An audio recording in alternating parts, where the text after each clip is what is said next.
அனைத்து என்னுடைய சொந்தங்களே, இந்த மாதிரி ஒரு மாலை பொழுது நான் எதிர்பார்க்கல.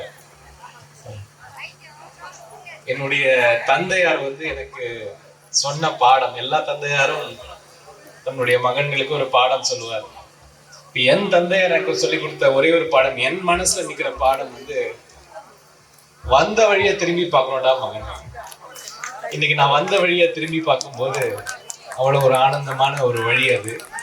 நான் இங்க பிறக்காம இருந்திருக்கலாம், இங்க வளராம இருந்திருக்கலாம். ஆனா இந்த வழியில எனக்கு எவ்வளவு ஒரு அன்பும் பாசமும் இருக்கு என்பது ஒரு ஆச்சரியமான விஷயம் மட்டுமல்ல, இது எல்லாருக்குமே இது அமையுமான்னு கூட எனக்கு தெரியல. முதல்ல என்னுடைய மாத்தூர் வாழ் என்னுடைய சொந்தங்களுக்கு எல்லோருக்கும் வணக்கம். என்னுடைய நன்றிகளை நான் சொல்லக்கூடாது, ஏன்னா நான் இந்த ஊரை சேர்ந்தவன், உங்க குடும்பத்தை சேர்ந்தவன். அதனால நன்றி சொல்ல வேண்டிய அவசியம் எனக்கு இல்லை. ரெண்டாவது, இந்த இடத்துல நான் பிறக்காம இருந்திருக்கலாம், ஆனா இந்த மண்ணில் தான் நான் வளர்ந்தேன். ஏன்னா என்னை வளர்த்து எடுத்தவர்கள் இங்க நிறைய பேர் உட்கார்ந்துருக்காங்க. என்னுடைய அக்காக்கள் சில பேருடைய பேரை நான் சொல்லி ஆகணும். ஏன்னா நாங்க எங்க அம்மா கிட்ட வளர்ந்ததோட அவங்க கிட்ட தான் வளர்ந்தது ஜாஸ்தி. அதுல என்னுடைய மீனா அக்கா இருக்கட்டும், இல்ல என்னுடைய ரேணுகா அக்காவா இருக்கட்டும், எங்களுடைய விமலா அக்காவா இருக்கட்டும், கிருபா அக்காவா இருக்கட்டும், இவங்க தான் எங்களை வளர்த்தாங்க. அதனால வளர்ப்புல மாத்தூர் வந்து கலந்த ஒரு விஷயம். இந்த ஊர்ல வந்து இன்னைக்கு எங்க அப்பா சொன்னார், இவர் வந்து உங்களுக்கு கிடைச்சது பொக்கிஷம். நான் அப்படி பார்க்கவே இல்லை. இந்த மாதிரி ஒரு ஊர் கிடைச்சது தான் எல்லாருக்குமே பொக்கிஷம். ஏன்னா அந்த அளவுக்கு ஒரு ஒரு இன்னசென்ஸ் இந்த காலத்துல கிடைக்காது. நிறைய டைம் நான் யோசிச்சு பார்ப்பேன், அண்ணல் அம்பேத்கருக்கு இந்த அரசியல் சட்டத்தை எழுதக்கூடிய அந்த சக்தி, இல்லைன்னா இந்த மாதிரி ஒரு விஷயத்துக்கு போராடணும்ன்ற ஒரு சக்தி அவருக்கு எங்க இருந்து வந்திருக்கும் நான் யோசிச்சு பார்ப்பேன். இல்ல புத்தருக்கு வந்து அந்த அறிவு எங்க இருந்து வந்திருக்கும் நான் யோசிச்சு பார்ப்பேன். கடைசியில எனக்கு கிடைச்ச ஒரே ஒரு விடை என்னன்னா, இவங்க எல்லாருக்குமே இந்த மக்கள் கிட்ட இருந்து தான் வந்திருக்கு. இந்த மக்களுடைய அன்பும் பாசமும், இந்த மக்களுடைய மனதும் தான் இன்னைக்கு அரசியல் அமைப்பு சட்டமா நம்ம முன்னாடி இருக்குது. நீங்க வேற எப்படி வேணா பார்க்கலாம், புத்தருடைய ஒரு திங்கிங்னும் பார்க்கலாம். ஆனா நான் அப்படி பார்க்கல. புத்தருடைய திங்கிங்கும் இந்த மக்களுடைய மனதுதான்றது எனக்கு ரொம்ப ஆழமா நம்புறேன். அதுதான் உண்மையும் கூட. அதனால நம்ம குடும்பங்களை நான் பார்க்கும் பொழுது, அந்த குடும்பங்களுக்குள் இருக்கும் ஒரு அரவணைப்பு இருக்குல்ல, அரவணைப்பு, அந்த அன்பு பாசம் வந்து அது ரொம்ப எக்ஸ்பிளைன் பண்ண முடியாத ஒரு விஷயம். எங்க வீட்டுல வந்து முதல்ல கீழே நாங்க பெரியார் நகர், அது ஒரு குளம் மாதிரி, அந்த குளத்துக்குள்ள அந்த வீடு கட்டியிருந்தாங்க. அப்போ கீழே மட்டும் தான் இருக்கும், 3 ரூம் தான் இருக்கும். அந்த 3 ரூம்ல ஒரு எப்படியும் ஒரு ஒரு ஒரு 10 பேராவது இருப்பாங்க. 13 பேர் 13 பேர் இருப்பாங்க. எப்படி பாத்தீங்கன்னா எல்லாரும் ஏதாவது ஒரு வேலைக்கோ படிப்புக்கோ ஏதோ ஒன்று இருப்பாங்க, அந்த வீட்டுல தான் இருப்போம். அப்புறம் கொஞ்ச நாள் அப்புறம் என்னுடைய தந்தையார் வந்து மாடி வீடு கட்டினாரு. அப்ப நாங்க மாடிக்கு போயிட்டோம். கீழே வீடை வந்து வாடகை கொடுவாருன்னு நினைச்சேன், ஆனா விடல.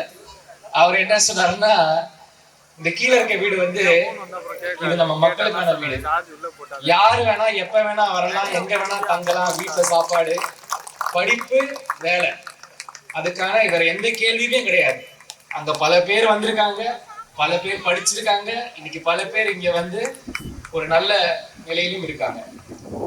அதையெல்லாம் பார்த்து வளரும் பொழுது எனக்கு வேற எப்படி புத்தி போகும்? அப்படிதான் போகும், வேற வழியே கிடையாது. அதனால அது நான் வந்து என்னுடைய தந்தையாருடைய ஒரு அறிவையும் தாண்டி, இந்த மக்கள், இந்த மண்ணின் மைந்தர் என்ன சொல்றீங்க, மண்ணின் மைந்தர்கள் இங்கதான் உட்காந்துருச்சு. இந்த மண்ணின் மைந்தர்களுக்கு உண்டான ஒரு அரவணைப்பும் அன்பும் பாசமும் தான் அது அங்க பிரதிபலிக்குது. அதுதான் என்கிட்ட இருந்தும் பிரதிபலிக்கும், அதுல எந்த மாற்று கருத்தும் கிடையாது. அதனால இந்த மேடையை வந்து நான் ரொம்ப நாள் எடுத்துக்க விரும்பல, ஏன்னா எங்க அப்பாவே கூடுதலான்ட்டாரு. அதனால சீக்கிரமா முடிச்சுட்டோம். இத மேடையில சில பேருக்கு நான் நன்றி சொல்லி ஆகணும். அதனால அதை மட்டும் நான் செஞ்சு நான் முடிக்க விரும்புறேன்.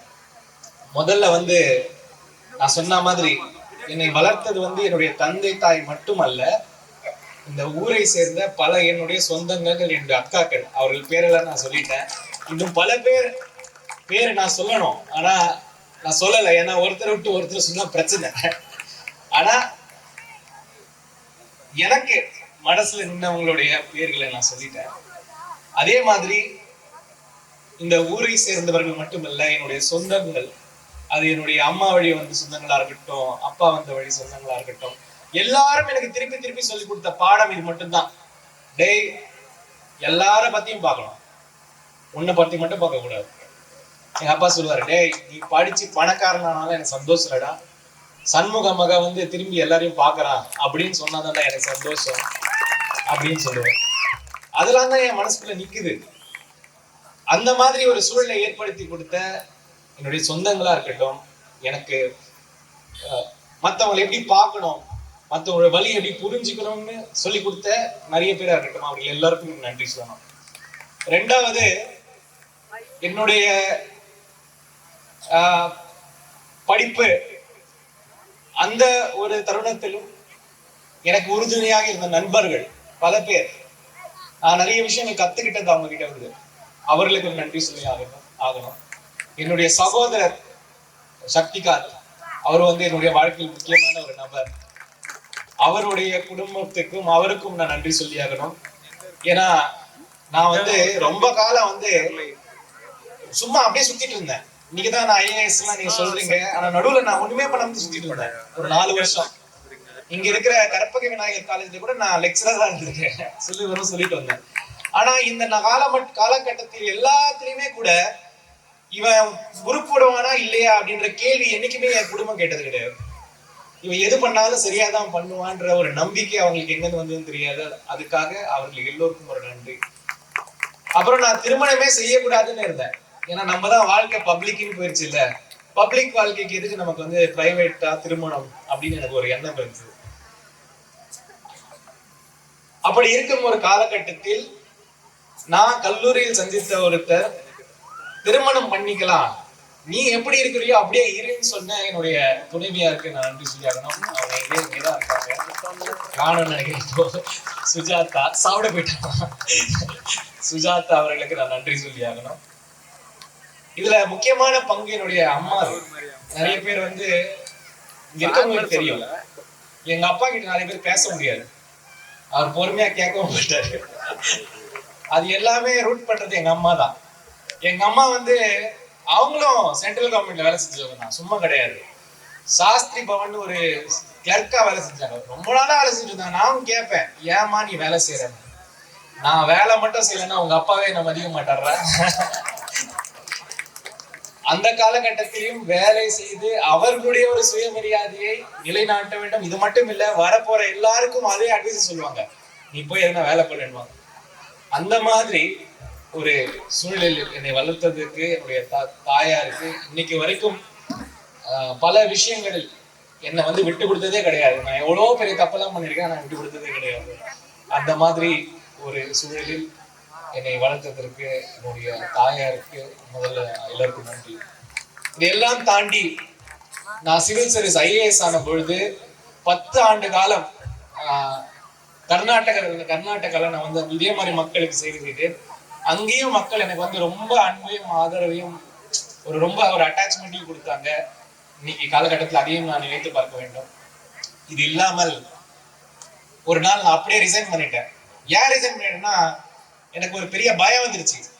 நம்ம மக்களுக்கு வந்து இனிமே பெரிய பிரச்சனை வரப்போகுது இந்த நாட்டுல, இதை நம்ம இறங்கி காப்பாத்தினது நான் பெரிய ஆளெல்லாம் கிடையாது. ஆனா இதுல இறங்கி சண்டை போடலன்னா நான் இங்க இருக்கிறதுக்கு ஒரு காரணமே இருக்காதுன்ற ஒரு எண்ணத்தினால் நான் அந்த வேலையை ராஜினாமா செஞ்சுட்டு அன்னிலிருந்து ஒரு பெரிய சண்டையில தான் நான் இருக்கேன்.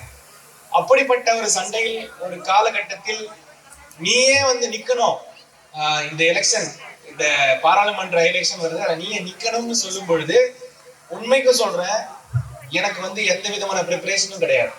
ஏன்னா எலெக்ஷன் அவங்க எல்லாருக்குமே தெரியும், அதுக்கு பல விஷயங்கள் தேவைப்படும். எனக்கு அந்த எந்த விஷயமும் கிடையாது. எலெக்ஷனுக்கு இன்னும் 10 நாள் தான் இருக்கு. 10 நாள்ல என்ன வந்து எலெக்ஷன் நிக்க சொல்றாங்களே, நான் நிக்க முடியுமா, எனக்கு அந்த கெப்பாசிட்டி இருக்கா அப்படின்னு நான் எண்ணும் பொழுது அந்த எண்ணத்தோட தான் நான் அந்த ஃபிளைட் ஏறி வரேன் கீழே.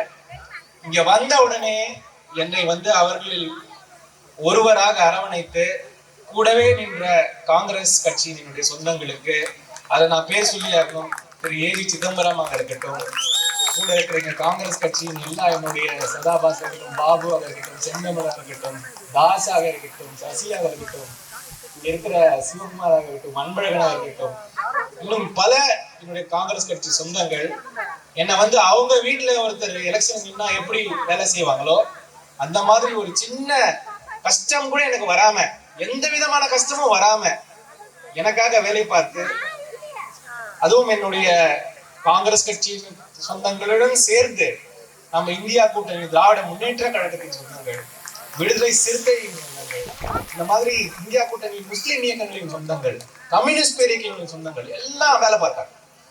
இன்ஃபேக்ட் வந்து எனக்கு என்ன தோணுதுன்னா, எதிரில் நின்னவங்க அந்த கட்சியில இருந்து கூட ஓட்டு போட்ட மாதிரி தோணுது. தமிழகத்திலே 5,72,000 ஓட்டு வித்தியாசம். எவ்வளவு பெரிய அன்பு, எவ்வளவு பெரிய நம்பிக்கை, அப்ப எனக்கு எவ்வளவு பொறுப்பு இருக்கணும், அவ்வளவும் என் தலையில வச்ச பொறுப்பு. அதனால நான் வந்து வெறும் திருவள்ளூருக்கு வந்து ஒரு திருவள்ளுவர் தேர்ந்தெடுக்கப்பட்டவனாக மட்டுமே நான் என்ன பார்க்கல. இந்த தமிழ்நாட்டின் மக்கள் எல்லோருக்கும் என்னுடைய ஒரு கடன் இருக்கின்றதை நான் நம்புறேன்.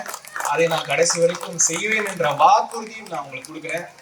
மாத்தூர் என்பது எங்க எல்லாருக்குமே வந்து ஒரு இன்னைக்கு வந்து நம்ம இந்த விழா எடுக்கும் போது எனக்கும் எங்க அப்பா அம்மா இருந்துச்சு, எதுக்கு விழா எல்லாம் தேவையில்லாத நம்ம விழா எடுக்கணும் அப்படின்னு நம்ம சாதிச்சிட்டோம். ஆனா அப்ப தம்பிங்க சொன்னாங்க, இல்ல இந்த விழாவை ஒரு காரணமாக வைத்து மாத்தூர்ல நாங்க எல்லாரும் கூடுவோம், நாங்க எல்லாரும் கூடுறதுக்கான வாய்ப்பு இது. மறுபடியும் இங்க இருந்து நாங்க ஒரு பெரிய ஒரு முயற்சியும் ஒரு இலக்கமும் உண்டாகும், இது நீங்க ஒத்துக்கிட்டே ஆகணும்னு சொல்லும் பொழுது எனக்கு அது ஒரு லாஜிக் புரிஞ்சுது. இன்னைக்கு நான் இவ்வளவு பேரை பாக்குறேன், இல்ல பல பேர் வந்து இந்த ஈவெண்ட்டுக்காகவே வந்திருக்காங்க, அது எனக்கு தெரியும். அதனால எல்லோருக்கும் நான் சொல்ல வேண்டிய ஒரே ஒரு விஷயம் என்னன்னா, இந்த சமுதாயத்தில் நம்ம மட்டும் இல்ல, நம்மளை சுத்தி பல சொந்தங்களா இருக்கட்டும், சொந்தங்கள் இல்லாம இருக்கட்டும், எவ்வளவு பேர் பல கஷ்டங்களில் இருக்காங்க, பல பிரச்சனைகளில் இருக்காங்க. அவங்க எல்லோரையும் அரவணைத்து போகுவதுதான் இந்த மண்ணின் மைந்தர்களுடைய ஒரு பெரிய அருமை. இதே குணம்தான் அண்ணல் அம்பேத்கரினால் அரசியலமைப்பு சட்டத்தில் எழுதப்பட்டது. இதை நீங்க புரிஞ்சுக்கணும். நான் ரொம்ப ஷார்ப்பா சொல்றேன், ஏன்னா வேற யாருக்கும் இந்த குணம் வருமா இல்லையான்னு எனக்கு தெரியாது. ஆனா இந்த இடத்தில், இந்த சூழ்நிலையில், இந்த ஒரு கட்டமைப்பில் வரும் பொழுது அந்த மக்களுக்கு ஏற்படுற பக்குவம் இருக்குல்ல, அந்த மக்களுக்கு ஏற்படுற அனுபவத்தினால் ஏற்படுற பக்குவம், அன்பும் பாசமும், எல்லோரையும் அரவணைத்து மத்தவனுக்கு வலிக்குமே அப்படின்ற அந்த ஒரு எண்ணம் இருக்குல்ல, அது வந்து அதுதான் இன்னைக்கு அரசியலமைப்பு சட்டமா வந்திருக்கு. அதனால நீங்க எல்லோரும் வந்து மிகவும் பெருமைப்பட வேண்டிய விஷயம், அது பாதுகாக்க வேண்டிய விஷயமும் கூட. என்னுடைய வாழ்நாளில் இந்த மக்களுக்காகவே நான் இருப்பேன் என்ற எந்த மாற்று கருத்தும் இல்லை. இதுல எனக்கு வந்து ரொம்ப பெருமையும் கூட. இரண்டாவது இன்னொரு விஷயம் கூட நான் அடிக்கடி சொன்னேன், இங்க மாத்தூர்ல வந்து இது ஏன் பண்ணணும்னா, வாய்ப்புகள் கிடைத்தால் எதை வேணா சாதிக்கலாம் அப்படின்ற ஒரு மெசேஜும் கண்டிப்பாக இந்த மாத்தூர்ல இருந்து போகணும். இந்த ஊர்ல, இந்த இடத்துல, ஒரு பள்ளிக்கூடம் கூட இல்லாத ஒரு இடத்துல, படிப்புனா அது ஒரு 2ஆம் பட்சமா இருந்த ஒரு இடத்துல, அவ்வளவு ஒரு கட்டமைப்புல, அவ்வளவு ஒரு கஷ்டத்துல வந்த இடத்துல இன்னைக்கு இவ்வளவு பேரு நல்லா வந்து உட்கார்ந்து இருக்காங்கன்னா, அதற்கு பணமோ இல்ல நிலமோ இல்ல வேற எதுவும் காரணம் இல்லை, படிப்பு மட்டும்தான். அந்த படிப்புன்ற ஒரே ஒரு ஆயுதத்தை வச்சுதான் இன்னைக்கு இவ்வளவு பேர் இங்க இவ்வளவு அருமையா உட்கார்ந்து இருக்கோம். அதற்கான ஒரு எடுத்துக்காட்டாக கூட நாம் இதை சொல்லி ஆகணும். லாஸ்டாக நம்ம எல்லா என்னுடைய சகோதரர்கள், இந்த ப்ரோக்ராம் ஆர்கனைஸ் பண்ண சகோதரர்கள், கண்டிப்பாக அடுத்த இளைய சமுதாயத்தில் ஒரு பெரிய ஸ்பார்க் இருக்கு. அந்த ஸ்பார்க் என்னால பார்க்க முடியும். என்னுடைய அரசியலும் கூட இந்த அடுத்த சமுதாயத்துக்காக தான் இருக்கணும்னு நான் நினைக்கிறேன். அடுத்த ஜெனரேஷனுக்காக தான் இருக்கணும். நம்ம ஜெனரேஷனுக்காக நம்ம அரசியல் இருந்து பிரயோஜனம் கிடையாது. அதனால இந்த இளைஞர்களுக்கு கண்டிப்பாக நான் இன்றைக்கும் ஒரு உறுதுணையாக இருப்பேன் என்ற வாக்குறுதியை அவர்களுக்கு கொடுத்து, இன்னைக்கு கோரிக்கைகள் எல்லாம் நிறைய வந்திருக்கு. கண்டிப்பாக இந்த கோரிக்கைகள் எல்லாம் நாம் நிறைவேற்ற வேண்டும். அதுல நம்ம கல்லூரியோட கோரிக்கையா இருக்கட்டும், ஊர்ல ஒரு சமுதாய கூடம் வேணும்ன்ற கோரிக்கையா இருக்கட்டும், விளையாட்டு திடல் பத்தி நம்ம தோழர்கள் அன்னைக்கே சொன்னாங்க. குடிநீர் ஒரு பிரச்சனையாக இருக்கிறது, அதையும் நம்ம பார்க்கணும். இந்த இடுகாட்டுக்கு சில வேலைகள் நடக்க வேண்டும், ரோடு, காம்பவுண்ட் வால், இந்த மாதிரி பல விஷயங்கள் இருக்கணும். நல்ல ஒரு இளைஞர்களுக்கு நல்ல ஒரு உடற்பயிற்சி கூடம், அப்புறம் பெண்களுக்கு வாழ்வாதாரம், இந்த மாதிரி பல விஷயங்கள் இருக்கு. ஒண்ணா நம்ம எடுத்து வைப்போம். என்னால சும்மா எல்லாருக்கும் எம்டியா பேசிட்டு போகிறதுக்கு இஷ்டம் இல்லை. ஆனா கண்டிப்பாக உங்களோடு பயணித்து இந்த விஷயங்கள் எல்லாத்தையும் நான் செய்வேன் என்ற வாக்குறுதி உங்களுக்கு கொடுத்து, இன்னைக்கு என்னுடைய அக்காங்கள் எல்லாம் பார்க்கும்போது எனக்கு பயங்கர சந்தோஷமா இருக்கு. அங்கிருந்து ஒரு ஒரு சவுண்டு கொடுத்துட்டு இருக்காங்க. அதனால ஒரு சந்தோஷமான விஷயம் இந்த ஊருக்கு இந்த மாதிரி ஒரு மேடை எனக்கு அமைத்து கொடுத்து உங்கள் எல்லோரும் முன்னாடி நிற்க வச்சதுக்கு. இது எல்லாம் இல்லைன்னா கூட நம்ம இங்கதான் இருந்து வரோம், இங்கதான் நம்ம திரும்பி வரப்போறோம், இங்கதான் நம்ம வேலை செய்ய போறோம். அது எந்த மாற்றுக்கும் கிடையாது. எந்த காரணத்துக்கும் இந்த சின்ன சின்ன சண்டைகள் எல்லாம் உள்ளுக்குள்ள போட்டுக்காம ஈகோ பார்க்காம வாழணும். என்னுடைய எங்க அப்பா சொல்லாத கருத்து நான் உங்களுக்கு சொல்றேன். ஈகோ பாக்குறது, தேவையில்லாத வெத்து மரியாதை பாக்குறது, இது எல்லாத்தையும் விட்டுட்டு அன்பும் அரவணைப்பும் கூட எல்லாரையும் நமக்கு இருக்கிறத பகிர்ந்து கொடுத்து நம்ம வாழ்றதுதான் நம்முடைய உண்மையான ஒரு அடையாளம். அந்த அடையாளத்திலிருந்து மாறாமல் நாம் இருக்க வேண்டும் என்ற ஒரு கோரிக்கையை உங்கள் முன் வைத்து மறுபடியும் உங்க எல்லோருக்கும் ஒரு நல்ல பொங்கல், நல்ல இந்த வருடம் நல்லபடியாக நடக்க இருக்கட்டும். உங்களில் ஒருவன் உங்க கூடவே இருக்கின்ற நம்பிக்கை உங்களுக்கு இருக்கட்டும். என்னைக்கு இருந்தாலும் நீங்க என்ன அணுகலாம். சொந்த விஷயத்தையும் தாண்டி பொது விஷயங்களுக்கு அணுகும் பொழுது இன்னும் கூட நம்ம நிறைய விஷயங்களை செய்யலாம். ஆனா எந்த விதமான ஹெசிடேஷனும் இல்லாமல் நீங்க என்னை அணுக வேண்டும். கண்டிப்பாக உங்களுக்காகவே நான் என்னுடைய அடுத்த கட்ட வாழ்க்கை இருக்குதுன்ற வாக்குறுதிகளை கொடுத்து இந்த வாய்ப்புக்கு மறுபடியும் இந்த ஆர்கனைஸ் பண்ணவங்களுக்கு எல்லாம் மறுபடியும் நான் நன்றியை தெரிவித்துக் கொண்டு, இன்னைக்கு இவ்வளவு பேர் காலையில இருந்து சுந்தரமூர்த்தி சார் அவரை நான் சொல்லாம, நான் ஏதோ ஒரு சின்ன ப்ரோக்ராம் தான் நினைச்சேன். சின்ன ப்ரோக்ராம் வந்துட்டு போயிடலாம், நான் யாருக்கும் சொல்லவே இல்லை. நிறைய பேர் சொன்னாங்க, சொல்லவே இல்லை. ஏன்னா ஊர்ல யாரோ நம்ம பசங்க சேர்ந்து பண்றாங்க. ஆனா செங்கல்பட்டுல என்ட்ரி ஆனதுல இருந்து அவரு எனக்கு கொடுத்த வரவேற்பு, நான் செங்கல்பட்டையே ஒரு விழா காட்டிட்டாரு. எல்லா கட்சிக்காரங்களையும் நான் பார்த்தாச்சு. அவ்வளவு ஒரு சந்தோஷமான ஒரு விஷயம். அவருக்கு ஒரு ஸ்பெஷல் நன்றி நான் சொல்லியாகணும். இந்த ஈவெண்ட்டுக்கு கூப்பிட்டோமோ கூப்பிடலையோ ஒரு என்னுடைய கல்யாணத்துக்கு கூட இதே மாதிரிதான். நான் யாரையுமே கூப்பிடல, ஆனா எல்லாரும் வந்தாங்க. அதே மாதிரி நான் எதிர்பார்க்க மாட்டேன் கூப்பிடணும், நம்மள ஒருத்தர் கூப்பிடணும்னா நான் எதிர்பார்க்க மாட்டேன். எனக்கு அது கூப்பிடணும்னு தோணாது. ஏன்னா கூப்பிடணும்ன்றது என்னது இருக்கு, எல்லாமே ஒரு விழா தானே, எல்லாமே வர்றது தானே. நமக்கு மேடை கிடைக்குதா, சேர் இருக்குதா, நம்ம ஃப்ரண்ட்ல உட்கார, இதுல எதுக்கு நமக்கு தேவையில்லாத வேலை. நம்ம அங்க இருக்கிறோம், நம்ம மனது அங்க இருக்கிறது, சந்தோஷமா இருக்கும், எல்லாம் ஒன்னா இருக்கும். இந்த எண்ணத்தோடு நாம் இருக்க வேண்டும். இன்னைக்கு இவ்வளவு பேர் இங்க இந்த மேடையில் உட்கார்ந்து இந்த ப்ரோக்ராம் நடத்துனதுக்கு எல்லோருக்கும் நன்றி. ஊரினார் அனைவருக்கும் நன்றி. மறுபடியும் இன்னும் கூடிய சீக்கிரமே வேற சில நல்ல விஷயங்கள் நடக்கும் பொழுது அதை தொடக்க விழாவோ அடிக்கல் நாட்டு விழாவோ நம்ம மறுபடியும் எடுப்போம் என்ற வாக்குறுதியை அளித்து நான் நன்றி கூறிவிடுகிறேன். நன்றி.